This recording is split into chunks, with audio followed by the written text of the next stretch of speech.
페이스북에 좋아요 버튼 있잖아요. 굉장히 시그니처 기능이잖아요. 이게 2009년만 해도 페이스북에 없었습니다. 어떤 모습이었을까요? 그럼 지세는 모를 수도 있는 이야기예요. 하지만 소셜미디어를 이해하기에 꼭 알아야 될 역사인 것 같아서 한번 고인물 이야기를 해볼게요.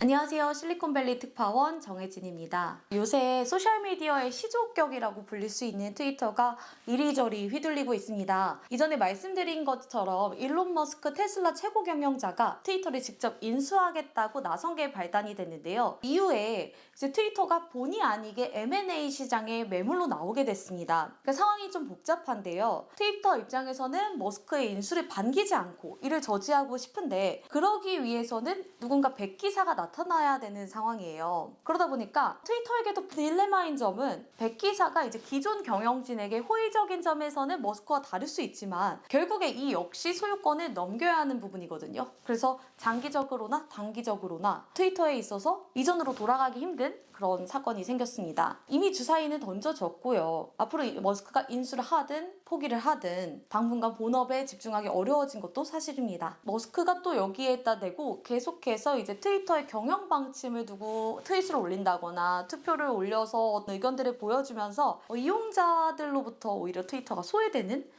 그런 상황에 있는데요. 지난 2월에 페이스북과 인스타그램을 운영하는 메타 플랫폼이 이용자 지표 하락 사실이 공개되면서 주가가 하루아침에 26%나 떨어졌던 그런 위기 상황을 다룬 적이 있어요. 그러고 나서부터 두 달 뒤인 지금 또다시 트위터도 위기 상황을 맞게 되다 보니까요. 굉장히 안타까운 마음이 들더라고요. 얼마 전에 이런 상황을 두고 지인에게 소셜미디어도 건불 10년인 것 같다 이런 말을 한 적이 있는데요. 페이스북과 트위터가 이제 2005년, 2006년 각각 창업을 하고 이제 2010년대에 상장을 하면서 세계를 연결하겠다는 비전 이런 것들이 환영을 받았고 누구나 동등한 발언권을 지닌다. 이런 비전 역시 굉장히 사람들에게 호응을 얻었습니다. 실리콘밸리의 주인공은 90년간 거의 소셜미디어였다라고도 말할 수 있을 정도인데요. 이런 소셜미디어가 온갖 풍문에 시달리고 부침을 겪게 된 역사를 한번 짚어보는 게 필요하다고 봤습니다. 지세는 모를 수도 있는 이야기예요. 하지만 소셜미디어를 이해하기에 꼭 알아야 될 역사인 것 같아서 한번 고인물 이야기를 해볼게요. 최근 지세대에서 굉장히 인기를 얻고 있는 소셜 커뮤니티 서비스인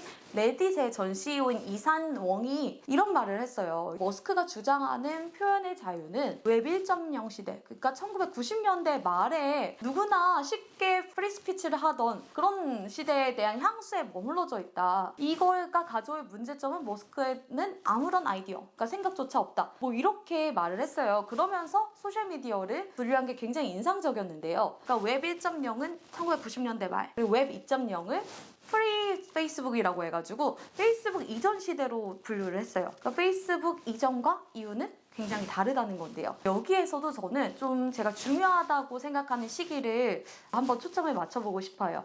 지금의 페이스북과 트위터의 시스템이 구축된 2009년 전후인데요. 소셜미디어가 굉장히 큰 스케일업을 이루게 되지만 또 동시에 소셜미디어 자체가 역동성을 갖게 되면서 이전으로는 돌이킬 수 없게 되는 그런 시점이 됐습니다. 페이스북에 좋아요 버튼 있잖아요. 굉장히 시그니처 기능이잖아요. 이게 2009년만 해도 페이스북에 없었습니다. 어떤 모습이었을까요? 그럼 차례로 내가 포스팅을 올리고 그걸 이제 시간 순서대로 보게 하는 그런 시스템이었는데요. 2009년에 이 기능을 만든 분이 있어요. 지금은 세일즈포스의 CEO이자 또 트위터 이사회 의장을 맡아서 지금 머스크와 대척점에 있는 브렛 테일러라는 인물인데요. 이분이 2009년에 소셜미디어 앱 프렌드피드를 창업을 했어요. 그러면서 거기에 이제 좋아요 기능을 선보였는데 이 기능이 너무 마음에 들었던 거죠. 그래서 저커버그가 이 기업을 인수를 하면서 페이스북에 본격적으로 이제 좋아요 기능이 도입이 됐습니다. 그러면서 우리가 인식의 틀이 바뀔 정도로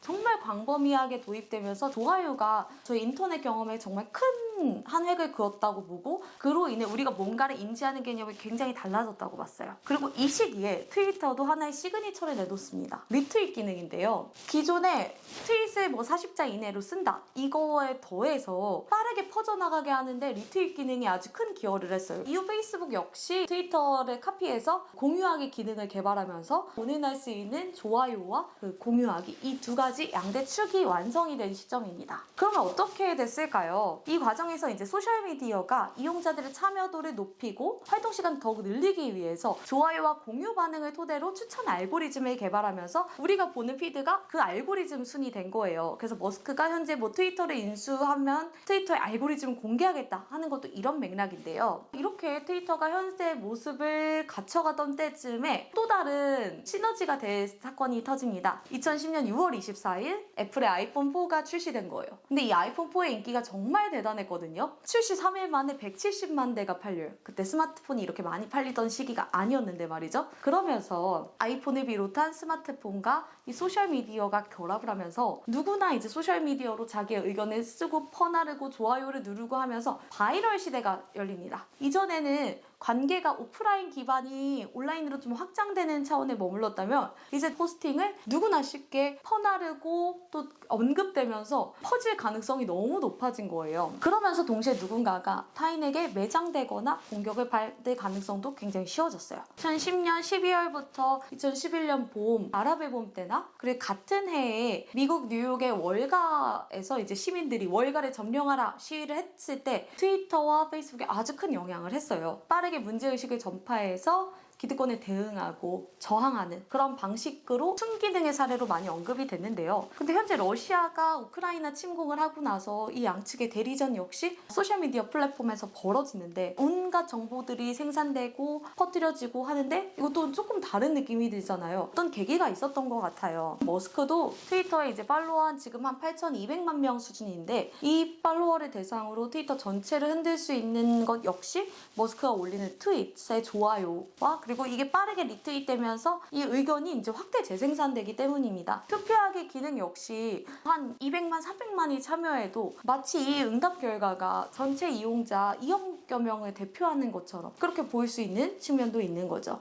그래서 이를 정말 잘 이해하는 한 명의 이용자가 지금 트위터의 판을 흔들어가는 과정으로 나아가고 있습니다. 이런 것들을 봤을 때 애초에 개발됐던 기능의 의도와는 다를 수 있다 이런 생각을 했어요. 트위터 리트윗 개발 과정에 이제 한때 참여했다가 지금은 반성의 이야기를 한 엔지니어는 리트윗 기능을 개발한 게 4살 아이에게 장전된 총을 지급한 느낌이었다. 그만큼 사고의 가능성이 많았다. 이런 부분인데요. 이게 바로 바이럴 콘텐츠의 특징 때문입니다. 리트윗이 결국에 외부 집단을 공격하기도 하지만 내 집단 안에서 나의 의견을 강화하기 위해서 나와 다른 목소리를 내는 그런 것들이 애초에 차단하거나 매장하는 방식으로 확증 편향이 이루어져요. 그러다 보니까 다 비슷한 이야기들만 할 수 있도록 하고 그걸 믿게 하고 결과적으로 다른 목소리를 완전히 들으려 하지 않고 신뢰하지 않게 만드는 그런 방향으로 가고 있는데요. 워사 피터슨이라는 분이 연구를 했는데 아주 적은 수의 공격적인 사람들이 많은 수의 희생자를 노리고 공격을 하면서 그들의 소셜미디어 내 영향력을 강화시키고 전리품으로 좋아요와 공유하기 이런 것들을 노린다고 합니다.